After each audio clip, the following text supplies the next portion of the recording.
Welcome to Dark Psychology World Channel. What we bring is the 38 letters from J.D. Rockefeller to his son, perspectives, ideology, and wisdom. The third letter is money. Dear little John, when you are about to enter society, I'd love to talk to you about money. For money, we must have a correct understanding. This will of course take time to verify. When I was your age, have a very good yearning for money. Of course a little crazy. I know. Money can buy moral dignity and social status.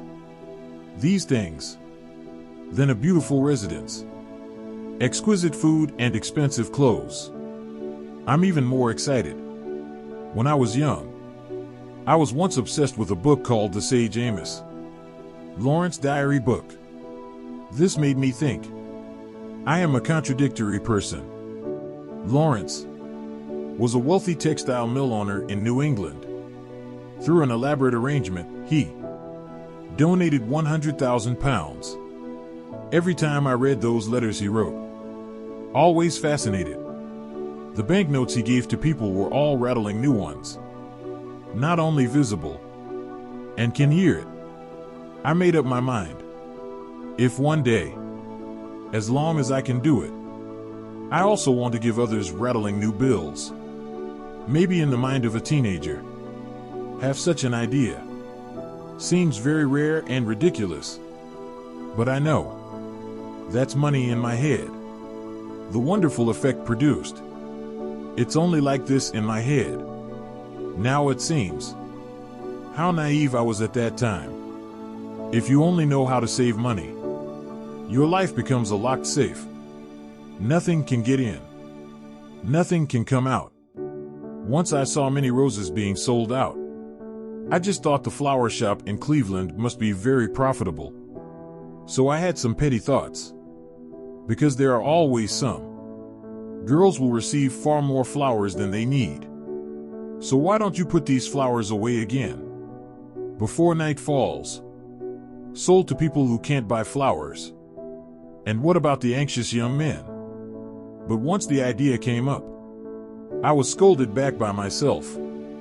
I think that tells me exactly. Greed and petty profit. The difference between working hard and using your brain. If I used those ridiculous little clevernesses, became a rich man, that's a big joke. Money is just the appearance of everything, rather than the core. Money can buy food, but you can't buy a good appetite. Money can buy medicines, but you can't buy health. Money can buy acquaintance, but you can't buy good friends. Money can buy pleasure, but you can't buy happiness and peace. But money rules our lives. You can deny, can protest. You can claim that you treat him like dirt. You can perform whatever you want. One's own moral and intellectual training. But in the final analysis, after all, money is still the core of our existence. But money is really not the most important thing. It and those, the moral concepts that make our lives meaningful, irrelevant. We often get into trouble. How should we treat those unimportant things in life? What about the things that are at the center of your life? I know many people. Their attitudes towards money are very different. I used to hang out with those street bums. Drink the cheapest wine. They crumpled up the money they had, stuffed in pants pocket. I also chatted with those stockbrokers late into the night. They control a lot of wealth. But I never touch cash or coins. I have also seen some rich people reluctant to take out a copper plate easily, because fear will only make you poorer. I have also seen generous rich people. The criminal poor have seen prostitutes. I have also seen saint. Only. All these people have one thing in common. The way they handle money is the result of their understanding of money, not the amount of money they have. At the most basic level, money is a cold hard fact. You either have money, either have no money.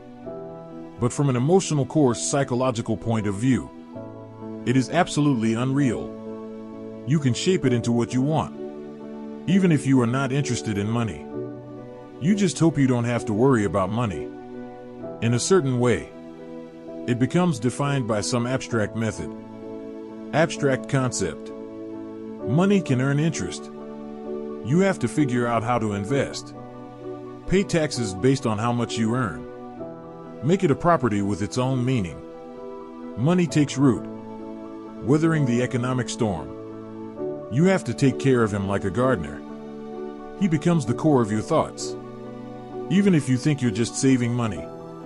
No more worrying about money in the future. So, how should you treat money? Between the extremes of abject poverty and revenge, what is your correct attitude? Although there are no strict rules, there are also some basic guidelines. You should remember the ancient Greek philosopher Demo. Crete has a famous saying, "A person who allows himself to be completely dominated by wealth can never be fair." If you are generous, others will treat you the same way. This way money can flow freely.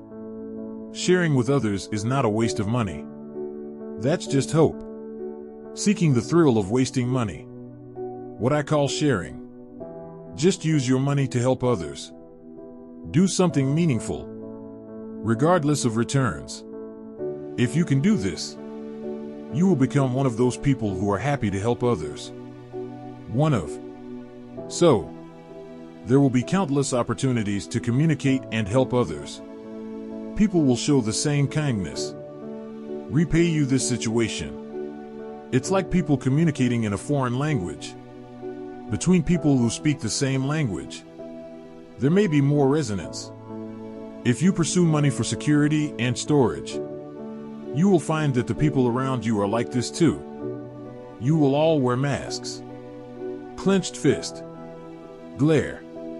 What you have in common is suspicion and suspicion. But if you accumulate money to share it with everyone, you will find that everyone is speaking the same language and sharing.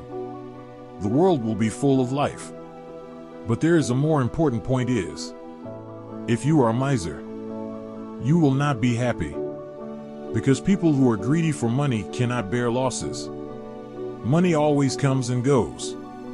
This is his characteristic as the basis of exchange. A miser cannot tolerate the loss of money. And those who are generous, even when they are poor, I am rich inside. Because they see the good side of money being dispersed. Their generosity often ignites a spark to share with others. Loss of money. It has become a way that everyone can benefit from it. Common gift. Those generous people would like to see money flowing out of their hands. Therefore, it is also easy to understand other principles about money. Sometimes I enter for money. You have to lose money. Those who refuse to do any losing business, inspired by their desire to win, suffocated. Maybe the price they paid was too high. Maybe after they purchase, the world has changed again. No matter what. Reject people who lose money in any transaction. Often fall into the trap of being complacent and can't extricate themselves. Sometimes the need to move forward, more important than taking out your last copper plate. Sometimes it's worth spending all our money. But I don't care. Are you able to achieve that with money? Zen master's clear attitude. I just want to tell you, money is fluid and nihilistic. Will you bring me alive? Don't take it with you even if you die. If you insist that money can only increase, cannot be reduced, you're breathing with a dwarf, going against the laws of nature. The money that passes through your hands may come back. It may also flow to others. But no matter what, life must go on. There are more things worthy of our attention and concern waiting ahead. But if you insist that money is the most important, and one last rule, money has certain properties. I call it species recognizability. It can identify itself. The person who earns coins loses coins. Money earners lose money. People who make a lot of money lose a lot of money. If you really want to make money, you have to surround yourself with your own kind. There are often stories. Talk about how millionaires make money from just a penny. But those people, they are all accumulated bit by bit in life. In fear. This life is meaningless. If you want to be a millionaire, better learn to join their world. Learn their rules and techniques. Then, just apply your talents to how you work with them. Get along with people who make millions. No smarter than those who make a few bucks. But on a different stage. Money can grow exponentially. Their talents are rewarded more. So if you want to make money, you need to be close to money. It always appears in its own place. You have to get close to it. It will be close to you. But no matter which method you choose to handle your money, remember this truth: it doesn't matter how much money you have.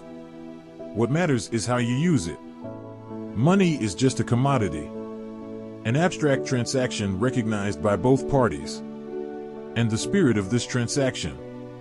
Give money life and meaning. Generous or phasic, rich or poor, they will use money to bring light to the world. Those misers who must compare their assets with others, no matter rich or poor, they will use money to close the door of our communication. Be a giver and sharer. All other questions will be solved in some unexpected way. Love you, Father. Thanks for listening to Dark Psychology World Channel. We will continue to bring you in the next issue 38 letters from J.D. Rockefeller to his son.